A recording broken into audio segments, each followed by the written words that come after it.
নামাজ ছেড়ে দিলে কি কেউ কাফের হয়ে যায়? আল্লাহ রাসূল সাল্লাল্লাহু আলাইহি ওয়াসাল্লাম বলেছেন, মান তারাকা সালাতা মুতাআম্মিদান ফাকাদ কাফারা। কেউ যদি ইচ্ছাকৃত সালাত ত্যাগ করে তাহলে সে কি কাফের হয়ে যায়। রাসূলুল্লাহ সাল্লাল্লাহু আলাইহি ওয়াসাল্লাম বলেন, আল আহাদুল্লাযী বাইনানা ওয়া বাইনাহুম আস-সালাত। আমাদের মাঝে এবং অমুসলিমদের মাঝে মূল পার্থক্য হলো সালাত।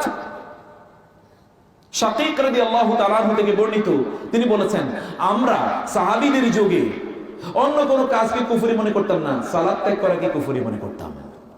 সালাত ত্যাগ করাকে কি কুফরি মনে করতাম। সাহাবায়ে কেরামরা বলেছেন, আমাদের যুগে জামাতে কেবলমাত্র মুনাফিকরা ছাড়া আর সবাই অংশগ্রহণ করত জামাতে।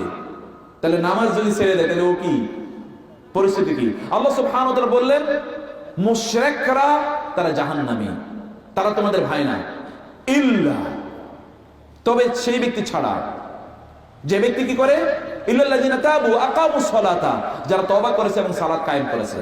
আল্লাহ বললেন, মা সালাকাকুম ফি সাকার, তোমরা কেন জাহান্নামে আসলে? ক্বালু লাম নাকু মিনাল মুসাল্লিন, আমরা নামাজ পড়তাম না এই কারণে। আউয়ালু মা ইউহাসাবু বিহিল আবদু ইয়াউমাল কিয়ামাতি আস-সালাতু, কিয়ামতের দিন প্রথম যে বিষয়ে প্রশ্ন করা হবে তার নাম কি? সালাত। সালাত এমন একটি ইবাদত যেটাকে আল্লাহ সুবহানাহু ওয়া তাআলা দুনিয়ায় ফরজ করেন নাই। কোথায় ফরজ করেছেন? মেরাজে গিয়ে ফরজ করেছেন। আল্লাহ রাসূল যখন মেরাজে যান তখন কি হয়? সালাত ফরজ হয়। তার ভিতরে সালাত ফরজ না, এই 5 ওয়াক্তের স্টাইলে সালাত ফরজ না। এমন কোন নবী রাসূল বা এমন কোন উম্মাহ আসেনি যে উম্মার জন্য সালাত ফরজ ছিল না, এটা সবার জন্য ফরজ ছিল। এটা এমন একটা ইবাদত, সালাতু ইবাদুদ্দিন, এটা দ্বীনের স্তম্ভ। যে স্তম্ভকে ঠিক রাখলো সেই দিনকে ঠিক রাখলো। ফলে সালাত ইচ্ছাকৃতভাবে ত্যাগ করা এটা কুফরি। কিন্তু এই কুফরি মানে কি ব্যক্তি কাফের হয়ে যাবে, নাকি তিনি আসলে এখনো মুমিন থাকবেন?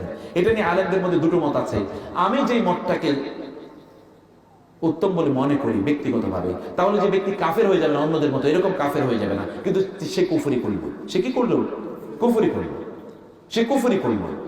আল্লাহ সুবহানাহু চাইলে এই ব্যক্তিকে নাও ক্ষমা করে দিতে পারেন।